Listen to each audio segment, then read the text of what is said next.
தினம் ஒரு தியானம் பகுதிக்கு உங்களை அன்புடன் வரவேற்கிறேன். தவறிப்போன குமாரன், மரியாதை மீட்பு. லூக் 15:22. தொலைவில் ஒரு இளைஞன், அழுக்கான உடை, காலில் பாதரட்சை இல்லை, தலை குனிந்து மெதுவாக நடக்கிறான். பாவம் மனிதனை உடைக்கிறது, அவமானம் அவனை தள்ளுகிறது. வாசலில் நிற்கும் தகப்பன், அவன் பார்வை திடீரென நின்றுவிடுகிறது. அவன் ஓடுகிறான்.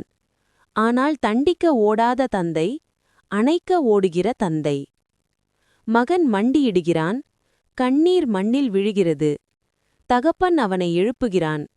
நீ உன்னை அடிமை என்றாய், அவர் உன்னை குமாரன் என்றார்.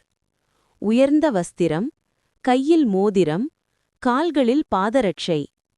பாவம் கிழித்ததை கிருபை போர்த்துகிறது.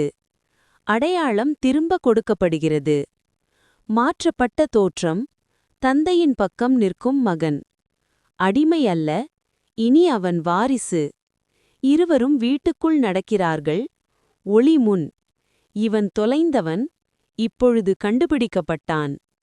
இந்த கதை நமக்கு சொல்லுவது இதுதான்.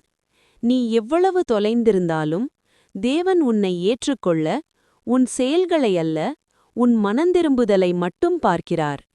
அவர் பாவத்தை மட்டும் மறக்கவில்லை, உன் மரியாதையை மீட்டுத் தருகிறார். கிருபை திரும்ப அழைக்கிறது, குமாரத்துவம் மீண்டும் அழைக்கப்படுகிறது.